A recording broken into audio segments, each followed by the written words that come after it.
Yeah, I'll react to that, sure. Hey guys, I just did a language video on how Dutch and English are very similar. Did a Dutch language video. Now we're going to do some German. Why does, of course, they have Mustache Man as the,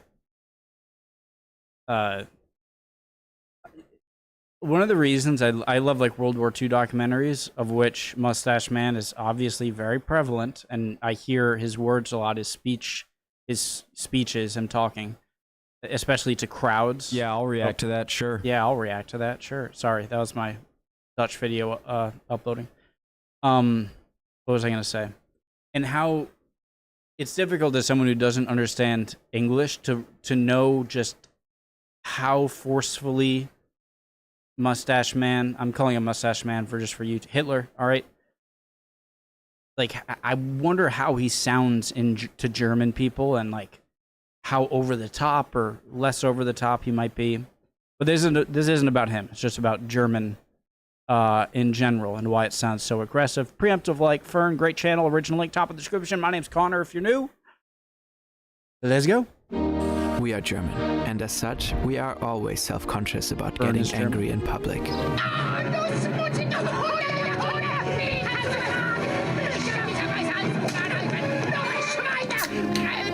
Our language is quite the troll. I can do an evil old Hausfrau.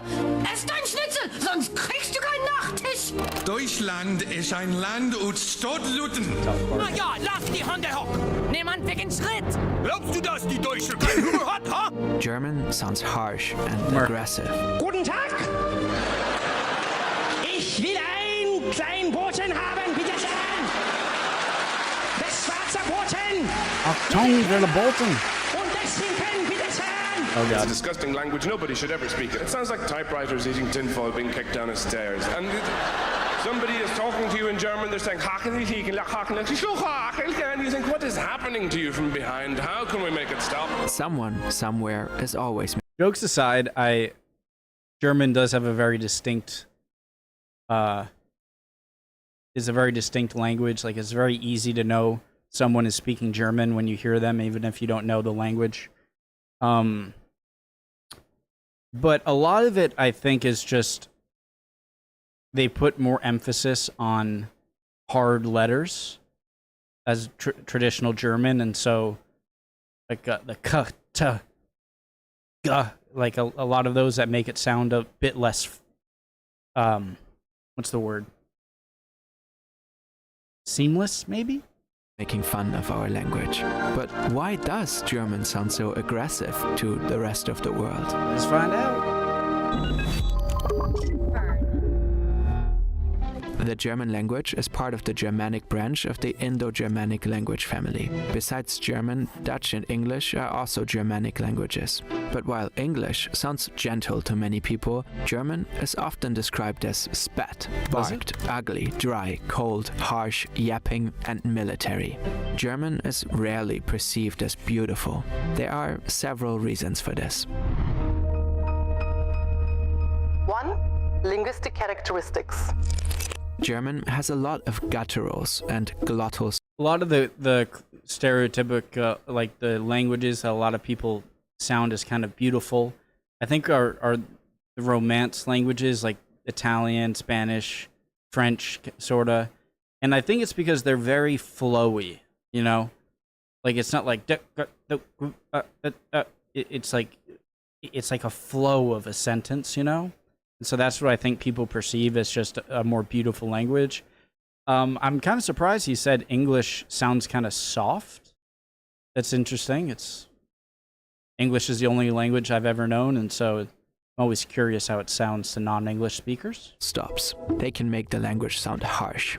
Let's start with guttural sounds. German has the special ach sound, which sounds very throaty. It can be heard in the German words fauchen, which means to hiss, or krach, which means noise. These words are often difficult for non-German speakers to pronounce because these sounds don't exist in widespread languages like English.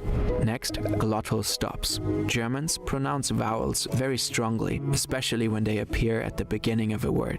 This causes the vocal cords to open suddenly and all the air that has built up to escape at once. Take the word apple. The German word is Apfel. You can hear it quite well throughout this example. Ich esse oft Äpfel und anderes Obst. In many other languages, the words of a sentence So like Apfel instead of Apfel, Apfel. are spoken in a flow. In German, sometimes Oh, what? the languages, the words of a sentence are spoken in a flow. In German, sometimes there's a mini pause before each individual word. Here you can hear the difference. Everything is alright. Alles ist in Ordnung. Of course, I'm overdoing it a bit here, but you get the idea. Yeah. These breaks can make German sound a bit barked. Some sounds exist in almost all languages, such as M and B. Others are quite unique and only appear in a few languages. In English, there's the diagraph TH. th, for example in thanks. Germans, including me, often struggle to pronounce that. Italian, which is often considered to be a Yeah, I hear I think of the French and German like a German, or it's kind of like a Z, like Zat instead of that, or like Zat for French. beautiful, melodious language, uses mainly vowels and only a few exotic sounds. German, on the other hand, has many rare, complex sounds which might come off as strange. We use so-called Umlaute, such as Ä, Ö, and Ü. Again, often hard to pronounce for non-German speakers. And there's the SZ. It looks like this and is essential for our all-time favorite word, Scheiße. Scheiße. The SZ is used to indicate the hard S sound. Plus, many German words just have a lot of consonants. For example, Strumpf, or a classic selbstverständlich, which means of course. Selbstverständlich. Selbstverständlich. Strumpf. German is complicated, and as humans we often shy away from complexity. Jesus Christ! So this isn't just one word, right? It's like this is sort of a phrase, right? Unabhängigkeitserklärung, Nahrungsmittelunverträglichkeit. Complexity. But isn't the real challenge to transform complexity into something enjoyable and intriguing? That's kind of the ethos of this channel and also the essence of today's sponsor, Brilliant. If you don't want to watch it, guys, feel free to fast forward, but I'm going to watch it. It's their video, and I'm reacting to it, so it's only right. If you do watch it with me and you're interested in Brilliant, just make sure to use the promo codes and links from Fern, original link top of the description, and in their description will be the promo codes. Brilliant offers interactive games, puzzles, and a bunch of resources to teach you about subjects like tech or science. They customize content to fit your needs and let you explore at your own pace. They have a fantastic new course about computer science fundamentals that we personally enjoyed a lot. If that's not your cup of tea, there's a vast library of other stuff, and new lessons are added every month. To try everything Brilliant has to offer free for a full 30 days, visit brilliant.org/fern or click on the link in the description. The first 200 of you will get 20% off Brilliant's annual premium subscription.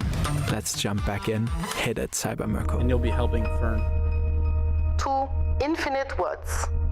This is a not made up, absolutely real German word with 79 letters.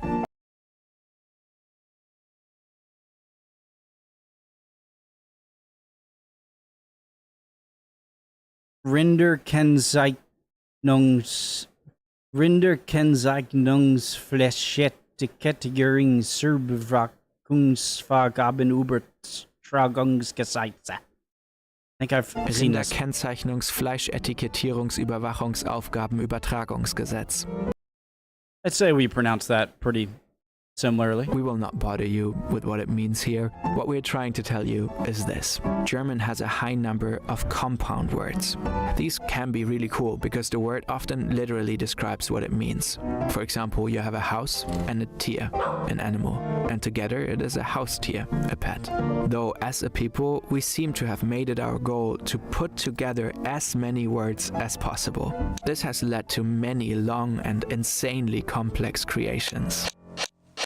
Mark Twain already made fun of this word and many others in 1880 in his famous essay, The Awful German Language. He writes, Jesus. These things are not words, they are alphabetical processions, and the inventor of them ought to have been killed. Jesus And because the words are weird, a lot of non-German speakers find them very entertaining. They have some... No, I like to try. Because the words are weird, a lot of non-German speakers find them very Unabhängigkeitserklärungen. Nahrungsmittel und Vertraglichkeit. entertaining. They have something weirdly over-precise and orderly about them. Combined with their guttural and glottal stop consonant-loaded delivery, it can give them a military touch. Ironically, we have a word for this. Konsonantenschlacht. Every German-speaking actor or model has to do the German word quiz on an American talk show at least once. Bezirksschornsteinfegermeister. Ooh. I'm gonna At guess least what that once. means. Bezirksschornstein. Meister. So Bürgermeister means mayor, right? So I'm assuming this is some like political position. Bezirk Schornsteinfegermeister. So is this like the head of something? Fegermeister. Schmetterlingsbeinschlag. Backpfeifengesicht.